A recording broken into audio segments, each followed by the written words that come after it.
हिंदी साहित्य का वो दौर जिसे स्वर्ण युग कहा गया। हाँ, भक्ति काल। ये लगभग संवत 1375 से 1700 तक का समय था, है ना? हाँ, बिल्कुल। और जॉर्ज ग्रियर्सन ने इसे ये नाम दिया था, स्वर्ण युग। इस दौर में ना ईश्वर प्रेम, भक्ति और समाज सुधार पर बहुत जोरदार काम हुआ।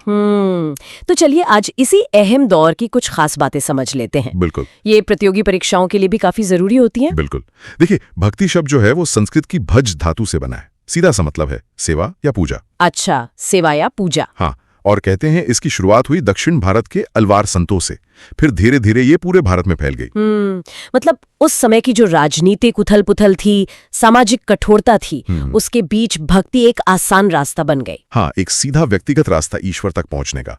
और सबसे बड़ी बात, सबके लिए समान, बिना किसी जात पात के भेदभाव के। ये तो बहुत अहम बात है।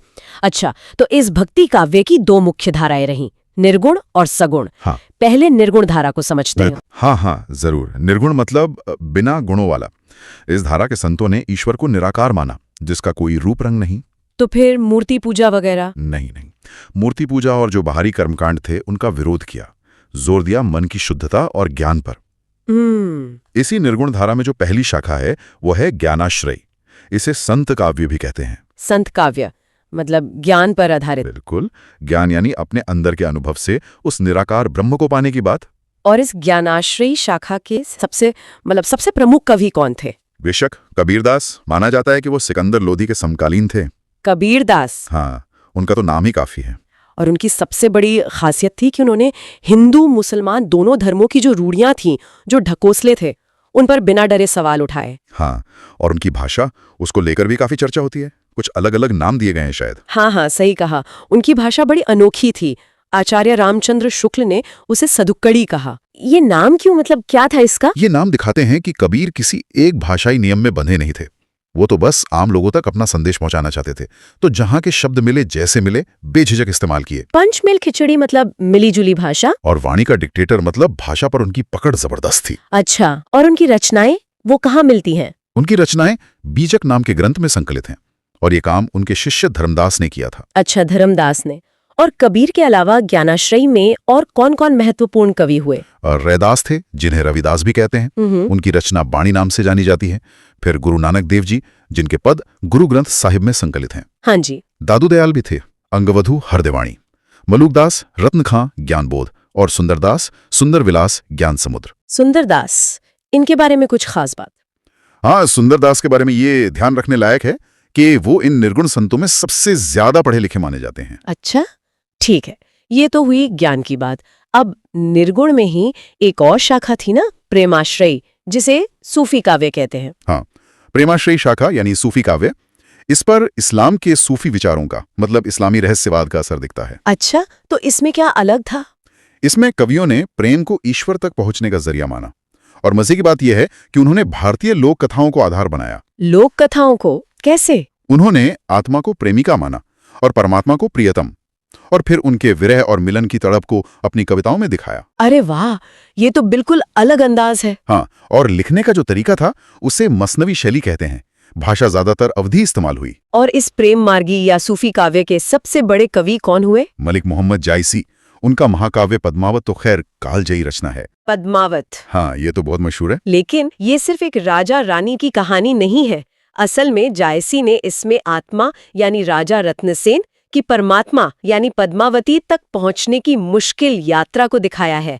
ये एक तरह का रूपक है, एलेगोरी। अच्छा, मतलब गहरी आध्यात्मिक बात कहानी के जरिए कहीं। बिल्कुल। उस दौर में ये एक बहुत असरदार तरीका था। क्या इस शाखा के पहले कवि को लेकर कुछ मतभेद भी है? मतलब कौन पहला सूफी कवि था? हाँ है। कुछ विद्वान असाहत की हंसावली को पहली रचना मानते हैं, तो कुछ मुल्ला दाऊद की चंदायन, जिसे लोरकाहा भी कहते हैं, उसको पहली मानते हैं। तो फिर ज्यादातर किसे माना जाता है? डॉक्टर राम कुमार वर्मा जैसे विद्वान मुल्ला दाऊद को ही पहला सूफी कवि मानते हैं। ठीक है। और जायसी के अलावा और कौन प्रमुख कवि है इस धारा के? कुतुबन है, जिनकी रचना मृगावती है। मंझन है, मधुमालती के रचयिता। उस्मान की चित्रावली और नूर मोहम्मद की इंद्रावती, और अनुराग बासुरी भी काफी अहम है। तो ये थी निर्गुण धारा की दोनों शाखाएं, ज्ञानाश्रय और प्रेमाश्रय। अब संक्षेप में सगुण धारा के बारे में भी बता दीजिए। हाँ, सगुण धारा में ईश्वर के साकार रूप की उपासना हुई, जैसे भगवान राम और श्री कृष्ण। इसकी भी 2 उपशाखाएं हैं, राम भक्ति शाखा और कृष्ण भक्ति शाखा। अच्छा, तुलसीदास और सूरदास जैसे महान कवि इसी धारा से है ना? बिल्कुल, इन पर फिर कभी विस्तार से बात करेंगे, लेकिन अभी भक्ति काल की कुछ आम विशेषताओं पर नजर डालना जरूरी है जो लगभग सभी कवियों में मिलती हैं। हाँ, ये जरूरी है। क्या खास बातें थीं? देखिए, पहली तो जाहिर है भक्ति की प्रधानता, ईश्वर के प्रति एक गहरा निजी प्रेम। दूसरी, गुरु की महत्ता, गुरु को मोक्ष के लिए अनिवार्य माना गया। गुरु की महिमा तो कबीर ने भी बहुत गाई है। हाँ बिल्कुल। तीसरी, अहंकार का त्याग। चौथी, आडंबरों का विरोध, मतलब बाहरी कर्मकांड, पाखंड, इन सब की आलोचना। ये तो निर्गुण सगुण दोनों में दिखता है। हाँ। पांचवी, सामाजिक समानता पर बल। जाति प्रथा का विरोध किया गया, हिंदू मुस्लिम एकता की बात हुई।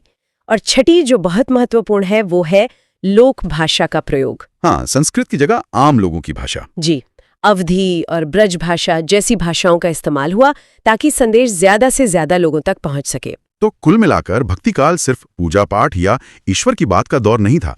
ये वो समय था जब कवियों ने अपनी रचनाओं से न सिर्फ ईश्वर से जुड़ने का रास्ता दिखाया, बल्कि समाज को भी एक नई दिशा देने की कोशिश की, वो भी सबकी अपनी भाषा में। सगुण काव्य धारा पर थोड़ी बात करेंगे। ये वो कवि हैं जिन्होंने ईश्वर के साकार रूप मतलब अवतारों की, खासकर राम और कृष्ण की पूजा की। जी हाँ। निर्गुण कवियों से ये अलग थे। इनका ईश्वर से एक सीधा भावनात्मक रिश्ता था और परीक्षाओं के लिए तो ये बहुत ही जरूरी विषय है। बिल्कुल। सगुण धारा में देखिए, मुख्य रूप से 2 शाखाएं हैं, राम भक्ति शाखा और कृष्ण भक्ति शाखा, और दोनों ने ही हिंदी साहित्य को मतलब बहुत अद्भुत रचनाएं दी हैं। तो पहले राम भक्ति शाखा की बात करते हैं। यहाँ भगवान राम को मर्यादा पुरुषोत्तम माना गया। हाँ, एक आदर्श पुरुष, आदर्श बेटा, भाई, पति, राजा, है ना? बिल्कुल। और इस शाखा के सबसे बड़े कवि वो हैं गोस्वामी तुलसीदास जी। उनका रामचरितमानस वो सिर्फ एक साहित्यिक कृति नहीं है, बल्कि करोड़ों लोगों के लिए एक तरह से फाउंडेशनल ग्रंथ है। हाँ, ये तो है। अवधी बोली में लिखा है मुख्य रूप से, पर हाँ, तुलसीदास जी ने ब्रज भाषा में भी काफी लिखा है। अच्छा, रामचरितमानस के बारे में कुछ खास बातें जो अक्सर परीक्षाओं में आ जाती हैं? हाँ जरूर। देखिए, इसे पूरा होने में 2 साल 7 महीने और 26 दिन लगे थे। बाप रे, काफी समय। जी। और इसमें 7 कांड हैं, यानी अध्याय। इनका क्रम याद रखना जरूरी है। बाल कांड, फिर अयोध्या कांड। अयोध्या कांड को हृदय कांड भी कहते हैं, ये भी पूछ लेते हैं कभी कभी। अच्छा। फिर अरण्य कांड, किष्किंधा कांड, ये सबसे छोटा कांड है, ये ध्यान रखिएगा। सुंदरकांड, लंका कांड और आखिर में उत्तरकांड। और तुलसीदास जी की दूसरी रचनाएं, जैसे आपने कहा ब्रजभाषा में भी लिखा। हाँ, उनकी और भी रचनाएं हैं, जैसे रामलला नहचू, वैराग्य संदीपनी, पार्वती मंगल, जानकी मंगल, दोहावली, कवितावली, गीतावली, कृष्ण गीतावली, ये सब प्रमुख हैं। ये सभी महत्वपूर्ण है मतलब? हाँ, वैसे तो सभी महत्वपूर्ण हैं, पर परीक्षाओं में अक्सर रामचरितमानस, कवितावली और गीतावली से सवाल आते हैं। ठीक है। तुलसीदास जी के अलावा राम भक्ति में और कौन से नाम अहम हैं?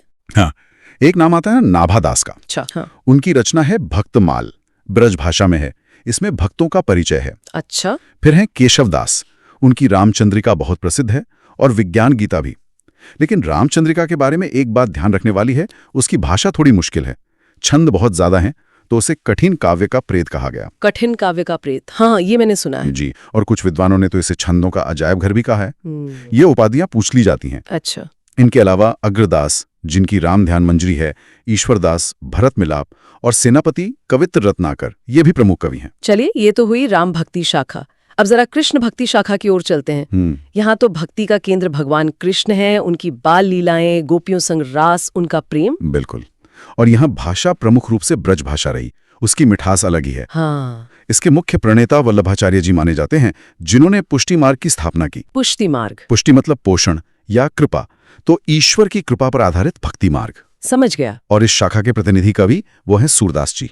उनको तो श्रृंगार और वात्सल्य रस का सम्राट कहा जाता है। ये उपाधि भी महत्वपूर्ण है। हाँ, वात्सल्य रस का सम्राट सूरदास जी। उनकी रचनाओं के बारे में बताएं। सूरदास जी ने कृष्ण के बचपन का और उनके प्रेम जीवन का इतना अद्भुत चित्रण किया है, सजीव एकदम। उनकी मुख्य 3 रचनाएं मानी जाती हैं, सूरसागर, सूरसारावली और साहित्य लहरी। सूरसागर ही उनकी प्रसिद्धि का मुख्य आधार है। अच्छा, एक शब्द अष्टछाप बार बार सुनने को मिलता है, ये क्या था? हाँ, ये बहुत महत्वपूर्ण है। अष्टछाप मतलब 8 मोहरें। ये कृष्ण भक्ति के 8 कवियों का एक समूह था। इसकी स्थापना 1565 ईस्वी में वल्लभाचार्य के पुत्र विट्ठलनाथ ने की थी। अच्छा, विट्ठलनाथ ने। जी। ये 8 कवि श्रीनाथ जी मंदिर के प्रमुख कीर्तनकार थे। इनमें 4 वल्लभाचार्य के शिष्य थे, सूरदास, कृष्णदास, कुंभनदास, परमानंद दास। और 4 विठलनाथ के शिष्य, गोविंद स्वामी, छीत स्वामी, नंददास, चतुर्भुज दास। अच्छा, तो 4 शिष्य। इनके नाम याद रखने जरूरी हैं क्या? हाँ, अक्सर पूछ लिया जाता है कि इनमें से कौन वल्लभाचार्य का शिष्य है या कौन विठलनाथ का। ठीक है। कृष्ण भक्ति शाखा के अन्य कवि और उनकी रचनाएं, सूरदास के अलावा? बिल्कुल। मीराबाई का नाम कैसे भूल सकते हैं। गीत गोविंद टीका, नरसी जी का मायरा, राग सोरठ के पद, उन्हें अक्सर हिंदी की पहली और प्रमुख कवयित्री माना जाता है। जी हाँ। फिर रसखान हैं, जिनका कृष्ण प्रेम गजब का है, प्रेम वाटिका, सुजान रसखान। नंददास हैं, जिनकी भाषा बहुत सधी हुई थी, उनके लिए तो कहावत भी है, और कवि गढ़िया नंददास जड़िया। अरे वाह। मतलब जैसे बाकी कवि शब्दों को गढ़ते हैं, नंददास उन्हें हीरे की तरह जड़ देते थे। बहुत कलात्मक भाषा। उनकी रचनाएं हैं रसमंजरी, रूपमंजरी, भंवर गीत, सुदामा चरित। अच्छा। फिर नरोत्तम दास हैं, उनका सुदामा चरित बहुत प्रसिद्ध है, और ध्रुव चरित भी, और कुंभन दास के भी फुटकल पद मिलते हैं। तो हमने देखा कि कैसे सगुण भक्ति धारा ने राम और कृष्ण के माध्यम से ईश्वर के प्रति प्रेम और समर्पण को व्यक्त किया है। एक तरफ मर्यादा और आदर्श है राम भक्ति में, हाँ, तो दूसरी तरफ कृष्ण भक्ति में लीला है, माधुर्य है, प्रेम है। बिल्कुल। ये दोनों ही शाखाएं हिंदी साहित्य की बहुत ही अमूल्य धरोहर हैं। अब सोचने वाली बात यह है कि इन भक्ति कवियों ने जो मूल्य और भावनाएं दर्शाई, वो आज के समय में कितनी प्रासंगिक हैं? ये एक अच्छा सवाल है। हाँ जी दोस्तों, अगर आप लोगों को ऐसी वीडियो और देखनी है तो चैनल को सब्सक्राइब करें।